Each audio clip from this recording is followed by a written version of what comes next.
और यहाँ पर आप एक बात ये भी देखेंगे कि जो समाज जो होता है वो राजनीतिक दर्पण होता है। जातिगत जनगणना, हमारे आंकड़े प्रॉपर नहीं आएंगे, हमारे लोगों की आबादी कितनी है, तब तक उनके लिए कोई भी स्कीम्स प्रोग्राम बनाना संभव नहीं होगा। पिछड़े वर्ग का नेता जो है अगर किसी भी पार्टी से आता है तो इसमें जब तक सामाजिक कंट्रोल इनके ऊपर नहीं होगा तो इनका सामाजिक रूप से बहिष्कार किया जा सकता है।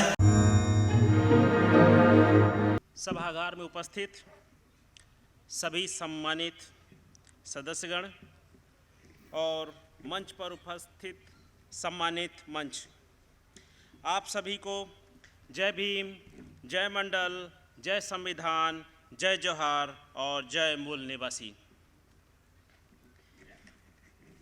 मूल निवासी समाज में जन्मे समस्त महापुरुषों, गुरुओं, संतों के संघर्षों को याद करते हुए यहाँ पर जिस विषय को मंथन चर्चा करने के लिए यहाँ पर उपस्थित हुए हैं, उस विषय पर अपना पक्ष रखने के लिए उपस्थित हुआ हूँ। जो शीर्षक, जो टॉपिक यहाँ पर निर्धारित किया गया है, उसमें है पिछड़े वर्ग के नेताओं की संविधान विरोधियों के साथ साठ-गांठ और क्या करें इनके साथ। इससे पूर्व में मैडम नीलिमा बांगड़े जी ने काफ़ी सारी चीज़ें, एक आउटलाइन इन्होंने बनाया है शीर्षक का जो है। पहली बात, इस विषय को समझने के लिए हमें थोड़ा सा यह भी जानना होगा कि पिछड़े वर्ग क्या हैं और इनकी पहचान और इनके साथ समस्याएं। तो राजनीतिक रूप से इनका इस्तेमाल आराम से करना क्यों संभव हो जाता है।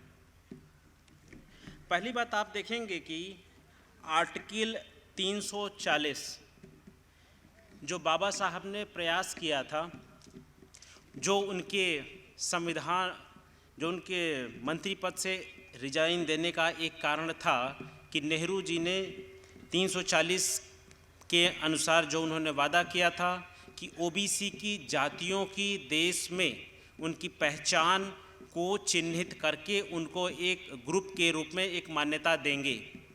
वो ओबीसी को आज़ादी जा करके आपको 1990 में मिलती है। इससे पहले नेहरू ने कालेलकर आयोग बनाया। कालेलकर आयोग एक ऐसा विचित्र आयोग है कि जिसके अध्यक्ष ने अपनी रिपोर्ट में लिखा कि यह रिपोर्ट मेरे द्वारा बनाई गई है, लेकिन मैं इसके प्रावधानों से सहमत नहीं हूँ। और दूसरा, जो मंडल आयोग आया था, जो बीपी मंडल जी के नेतृत्व में आया था, उन्होंने काफ़ी प्रयास करने के बाद, काफ़ी असहयोग मिलने के बाद भी उन्होंने जो एक रिपोर्ट बनाई थी, जो बीपी सिंह जी ने 90 में लागू की थी। और ओबीसी का पहला आईएएस 1993 में बनता है। अभी तक हमारे मूल निवासी समाज के जितने भी लोग सरकारी नौकरियों में गए हैं, उसमें ग्रुप सी और ग्रुप डी, इसमें सबसे ज़्यादा हमारे लोगों का प्रतिनिधित्व मिला है। लेकिन जहाँ पर आपके भविष्य की योजनाएं बनाई जाती हैं, जिनका आपके ऊपर दूरगामी परिणाम होता है, वहाँ पर हमारे लोग नहीं हैं। जब हमारे लोग वहाँ पर नहीं होंगे तो आपके वेलफेयर की स्कीम्स वहाँ पे बनेंगी नहीं। और जैसे इसके बाद आप देखते हैं नरसिंह राव की सरकार आती है, तो धीरे धीरे उन्होंने जो है सरकारी नौकरियों में से लोग निजीकरण चालू कर देते हैं। जैसे निजीकरण चालू होता है तो पूरे भारत में 2.25 करोड़ के आसपास सरकारी नौकरियां हैं। एक सरकारी नौकरी का मतलब ये है कि अगर किसी का, अगर उसमें सिलेक्शन हो जाता है तो कम से कम 5 लोगों का परिवार जो है शिक्षा के रूप से जुड़ जाता है। जब तक अनपढ़, इलिटरेट या जिनको शिक्षा का मौका नहीं मिला है, वह सबसे बड़ा समाज अगर देखेंगे तो ओबीसी में सबसे बड़ी संख्या पाई जाती है। ओबीसी जातियों के अंदर खेती बाड़ी होता है, हस्तशिल्प होता है। इसमें जो मेन जातियों ओबीसी के नेताओं को जो मौका मिलने लगा है वो 90 के बाद मिलने लगा है। 90 के पहले आप देखेंगे कि बहुत सारे राज्यों के मुख्यमंत्री, मंत्री सिर्फ एक समुदाय से आते थे। वो सिर्फ उनका उद्देश्य अपने सामाजिक वर्चस्व को कायम करना होता था। और यहाँ पर आप एक बात ये भी देखेंगे कि जो समाज जो होता है वो राजनीतिक दर्पण होता है। जब 90 के बाद राजनीतिक पार्टियों को लोगों को साधने के लिए ज़रूरत पड़ी, क्योंकि यहाँ पर ओबीसी 65% के आसपास है। जब तक जातिगत जनगणना हमारे आंकड़े प्रॉपर नहीं आएंगे, हमारे लोगों की आबादी कितनी है, तब तक उनके लिए कोई भी स्कीम्स प्रोग्राम बनाना संभव नहीं होगा। आप देखेंगे कि ओबीसी की सामाजिक स्थिति आप देखें, ओबीसी में 3700 के आसपास जातियां हैं। उन जातियों का आपस में एक दूसरे का जो संबंध है, एक दुश्मनी का संबंध बनाया गया है, क्योंकि एक समुदाय विशेष घरों के अंदर जाता है, एक जाति से दूसरे जाति को सिर्फ लड़ाने का काम करता है। और जब कोई भी किसी को मौका मिलता है, जैसे पॉलिटिकल पार्टी, जैसे आप कांग्रेस या बीजेपी जितनी भी और राष्ट्रीय लेवल की पार्टियां आप देखते हैं, जहां पर जिस जाति का वर्चस्व ज़्यादा होता है उसी में से जाति में से एक आदमी को चुन करके वो उनको टिकट देते हैं और जनता को कहा जाता है कि यह आपका प्रतिनिधि है। जब वो जीत करके जाता है, क्योंकि उसको जो पॉलिटिकल पार्टियों से जो टिकट मिलता है, जहाँ से वो मेंबर बनता है, जिनके जीत के जाता है, तो वो उनके लिए ही काम वो करता है। अब इसमें सबसे बड़ी बात यहाँ पर है कि जब तक सामाजिक नेतृत्व, जिस तरह क्रिकेट के गेम में आपकी बेंचेज होती हैं, आपके पास बहुत सारे खिलाड़ी होते हैं, एक को रिप्लेस दूसरा करता है।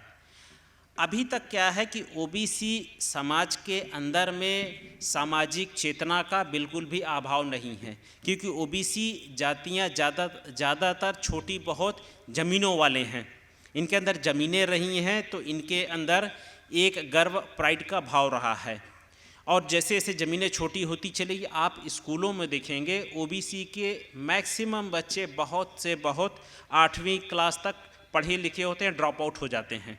और इसमें आप एक अलग से और भी करेक्टर आपने देखा होगा कि ज़्यादातर मैथ और इंग्लिश के जो टीचर लगाए जाते हैं वो एक समुदाय विशेष के होते हैं। उनका उद्देश्य ये होता है कि बच्चों को प्रताड़ित करना कि आपको कुछ नहीं आता है, आप आगे नहीं पढ़ सकते हो। तो धीरे धीरे शिक्षा के प्रति बच्चों में एक अरुचि पैदा हो जाती है और उनका ड्रॉप आउट हो जाता है।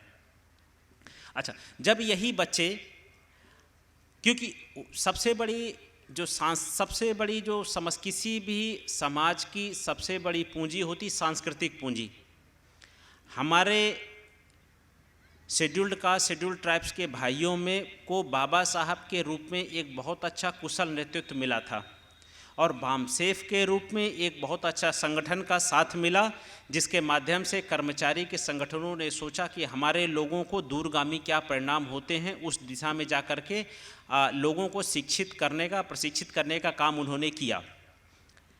अब यहाँ पे जब तक आपके यहाँ आप देखेंगे एक सत्ता के रूप में मान्यवर कांसीराम जी का एक सपना था कि जो डिप्राइव्ड क्लास हैं, जो जातियाँ हैं, वो हर मीटिंग्स में हर जाति समुदाय के लोगों को 2-2 मिनट अपनी बात रखने का मौका देते थे, जिससे उनके अंदर एक कॉन्फिडेंस का एक संचार हो। जब तक सामाजिक लेवल पे एक नेतृत्व हमारे पास ओबीसी समाज के पास थोड़ा आना चालू हुआ, तो उसके साथ ही उन्होंने क्या है उसकी काट करनी चालू कर दी, क्योंकि जितनी भी पॉलिसियां आपके अंदर तक आपको जितना प्रभावित कर सकती हैं उसमें कोई ज़्यादा, जैसे आप इसमें देखेंगे कि ओबीसी के जो सबसे ज़्यादा, अगर किसी ने हमारे राजा जो साहू जी महाराज हुए थे, सायाजीराव गायकवाड़, ये ओबीसी समुदाय से आते थे, लेकिन ये सभी और राजाओं या सभी और लोगों से अलग क्यों थे? क्योंकि इनकी शिक्षा और दीक्षा विदेशों में हुई थी और इनके जो पढ़ने ये का मानव मन के लिए इन्होंने स्कूलें खोली, कॉलेज खोले लोगों के लिए, ओबीसी समाज के लोगों के लिए काफ़ी सारा इन्होंने मौका दिया। इसमें आप देखेंगे कि राजनीतिक स्थिति में प्रतिनिधित्व आपका इसमें है। तो इसमें सबसे बड़ी बात है कि जब तक ओबीसी की राजनीतिक प्रतिनिधि तो आपको मिलेगा, अगर आप पॉलिटिकल पार्टी के रूप में इसमें जाते हैं तो इसमें चुनाव को सबसे ज़्यादा महंगा और खर्चीला बना दिया गया है, जिसे एक आम आदमी जो सामाजिक काम करना चाहता है उसके इलेक्शन के रूप में खड़ा होना एक बहुत बड़ी कठिन समस्या होती चली जा रही है। और इसका सबसे बड़ा इसमें हमारा उद्देश्य जो देखा जा सकता है कि समय समय पर क्योंकि जब तक ओबीसी को उसके संख्या के आधार पर जब तक उसको अधिकार नहीं मिलेगा, हिस्सेदारी नहीं मिलेगी, तब तक इसको पूर्ण रूप से नहीं कहा जा सकता। जैसे इसमें जो कहा गया विवेक ओबराय ये सब ने जो है समय समय पर आरएसएस जो है आपके अंदर एक नए सिगोपे छोड़ करके समाज के अंदर उसके अंडर करंट वो पता करने की वो कोशिश करता है कि अभी तक समाज के लोगों को क्या ज़रूरत है, उसके ऊपर क्या रिएक्शन है। इसको आप देखोगे कि जब भी कोई एक घटना घटती, जैसी अभी इसी संदर्भ में एक रेफरेंस के रूप में जो पार्लियामेंट आपका अटैक हुआ था, जब तक उसमें सभी की जातियाँ निकल के नहीं आई थी तो सबको गुनहगार ठहराया गया था। लेकिन जैसे ही एक जाति विशेष की निकल के आ गई तो उसके खिलाफ जो उनका मीडिया है उसने बताने लगा बेचारे पुजारी का बेटा है, बहुत गरीब है। तो आप जब कभी भी आप देखोगे कि जब उसमें एक जाति का एंगल आ जाता है तो उनका जो पूरा प्रशासन तंत्र दूसरे तरीके से बिहेव करना चालू कर देता है। वहाँ पर आप ये देखो कि जब अब यहाँ पर क्या है, अभी आपका रेफरेंस में आप देखोगे गुप्तेश्वर पांडे जो है डीजीपी हुआ करते थे, अभी उन्होंने खुद ही उसने कहा कि जब आप सरकारी आपके मन में कितना, अब तो कथावाचक बन गए हैं, कितना वैमनस्य आपका है ओबीसी और एससी एसटी जातियों की, जब आप एक उच्च अधिकारी हो करके आप उनको जिस पद पे आप जा रहे हो आप उनको न्याय नहीं दे सकते हैं, और आपको तो उन्होंने खुद स्वीकार किया है। तो इस तरह से जब तक ओबीसी नेता एक सिस्टम के एक पार्ट हैं, तब जहाँ तक इसमें ये कहा जाता है कि जैसे अगर कोई पिछड़े वर्ग का नेता जो है अगर किसी भी पार्टी से आता है तो इसमें जब तक सामाजिक कंट्रोल इनके ऊपर नहीं होगा तो इनका सामाजिक रूप से बहिष्कार किया जा सकता है, और उसका पैरेलल आपको एक काउंटर एक सिस्टम आपको खड़ा करना पड़ेगा, जहाँ पर हर जाति में हर समुदाय में एक विचारवान, एक कैडराइज्ड, एक दूरदर्शी सही नेतृत्व लेने वाले क्षमता के नेताओं की आपको एक कतार खड़ी करनी पड़ेगी, जो उनके अनुपस्थिति में समाज के द्वारा मार्गदर्शन लेकर के उनके सहयोग से उसको चुनाव में इलेक्शन में खड़ा किया जा सकता है। इसके अलावा इसमें कोई ऐसा वो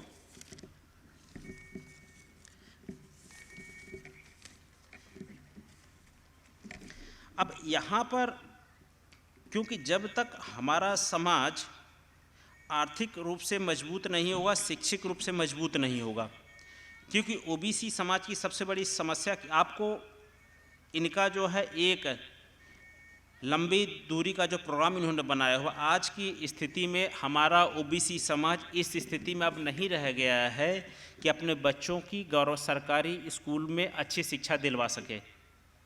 तो ये भविष्य का चैलेंज है। इसमें जब तक हमारे लोगों की आर्थिक स्थिति सुदृढ़ नहीं होती है, इसमें यह कि ओबीसी समाज जितना 65% की हिस्सेदारी है उनके हिसाब से जैसे गवर्नमेंट के ठेके होते हैं उसमें उनकी हिस्सेदारी मिलनी चाहिए, जो इनका एक नेफेड बैंक बनता है उसमें उनको लोन है उसमें मिलना चाहिए, और उसमें ईवीएम के बिना जब तक ईवीएम हटेगी नहीं उसके बिना निष्पक्ष चुनाव कराना बहुत ज़्यादा मुश्किल होता जा रहा है। आप इससे पहले आप लोगों ने देखा है कि आप किसी भी पार्टी को वोट दें, वोट एक पर्टिकुलर पार्टी को जाता है, और यहाँ पर आप यहाँ देखेंगे कि ज़्यादातर इसमें राजनीति में कुछ एक जातियों का ही वर्चस्व है, जिनकी आबादी ज़्यादा है, उनका राजनीतिक रूप से ज़्यादा वर्चस्व है, और उन्हीं को वो लोग इन्फ्लुएंस करने की कोशिश करते हैं। शुरू में जैसे अगर आप जीत भी जाते हैं तो आपके खिलाफ कोर्ट केस वगैरह तैयार रहते हैं। जैसे मायावती जी प्रदेश की 4 बार मुख्यमंत्री रहने के बाद जो है आप एक तरह से आप देख रहे हैं राजनीतिक रूप से उनको कोर्ट के माध्यम से, ईडी संस्थाओं, सरकारी संस्थाओं के माध्यम से उनको परेशान प्रताड़ित किया जाता है। तो यही जितने भी ओबीसी के नेता एक बार जो जीत जाते हैं उनके खिलाफ इतने सारे सबूत इकट्ठा करके उनको डरा करके धमका करके अपने पास रखने की कोशिश किया जाता है। इसमें सबसे बड़ी बात यह है कि इसमें जो समाज है, समाज के रूप में हम लोग जब तक एक अपना नेतृत्व हम तैयार नहीं करते हैं, समाज के बीच से नेतृत्व तैयार हो, कैडराइज हो, वही इस समस्या का एक लंबा लॉन्ग टर्म का एक सॉल्यूशन इसमें यही एक नज़र आता है। और क्योंकि मैं मंडल आर्मी का राष्ट्रीय प्रवक्ता हूं और हमारी मंडल आर्मी ने जो है हमारी 3 यात्राएं चल चुकी हैं। अभी तीसरी यात्रा हमारी बहराइच में है जो 17 फरवरी 2023 को लखनऊ में जा कर के पूर्णकालिक धरने में बदल जाएगी, जिसका मूल उद्देश्य है कि जातिगत जनगणना राष्ट्रीय स्तर पे हो और लोगों का उनको प्रतिनिधित्व के स्तर पे उनको मौका दिया जाए, उनकी सुरक्षित किया जाए। और यहाँ पे सबसे बड़ी बात है कानून जब तक आपके अंदर जब तक जुडिशरी लॉ कमीशन इम्प्लीमेंट नहीं होगा तब तक